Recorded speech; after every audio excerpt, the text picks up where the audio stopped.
Gerisi çözümsüzlük ve uyuşmazlıklar olacaktır. Türkiye'de en ortalama bir davanın birinci derecede mahkemede sonuçlanma süresi 2 yıl. Birinci derece mahkeme sonuçlandıktan sonra ikinci derece mahkeme var. Bir üst mahkeme. Oraya müracaat ediyorsunuz. Orada da 2 yıl. Yani haklısınız. Fakat hakkınız tam 4 sene sonra tescil ediliyor. Aslında bu sistem haksızlığı ve adaletsizliği bizzat doğuruyordu. Yıllardır Odalar Birliği Başkanı olarak 2003, 2004 defaatlerce alternatif çözüm yollarını bulmamız lazım dedim. Ve Türkiye'de ilk söyleyen benim. Arabuluculuk, tahkim merkezlerine sokalım dedim. Ama maalesef kamuoyu bizi linç etti, haberiniz olsun. Arkamda da kimse durmadı o zaman. Ya bu ne diyor dediler. Birçoğu bilmiyor. Aslında biliyoruz da unutmuşuz.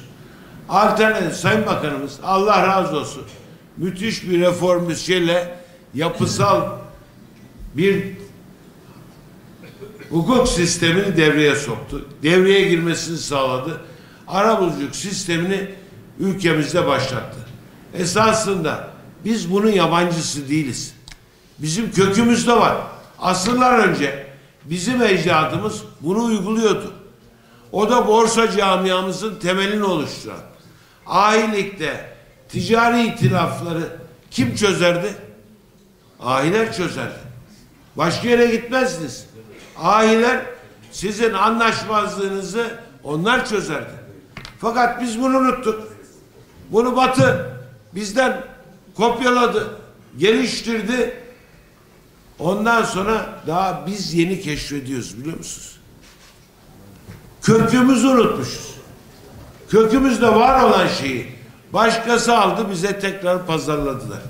Sağ olsun Abdülhamit Gül Bakanımız da bu işe sahip çıktı. Önce işçi işveren uyuşmazlıklarında, ticari davalarda arabuluculuğu zorunlu hale getirdi.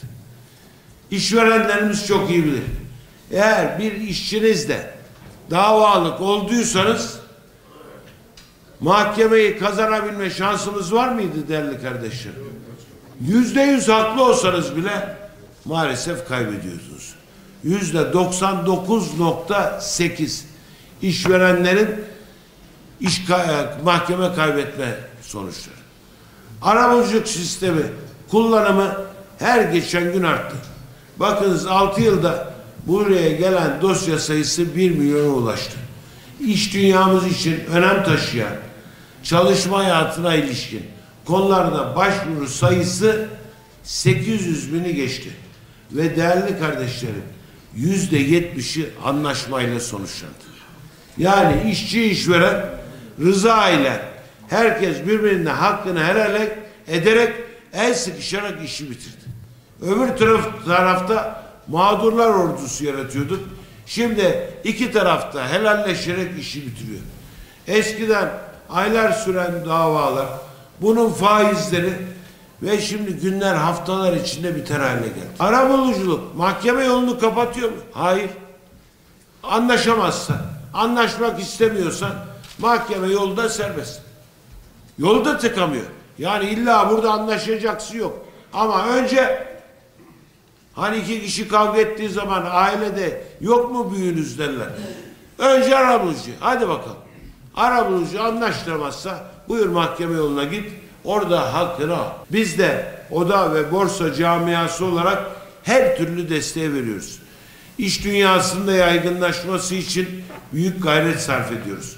Odalarımızda arabuluculuk ve tahkim merkezleri açıyoruz.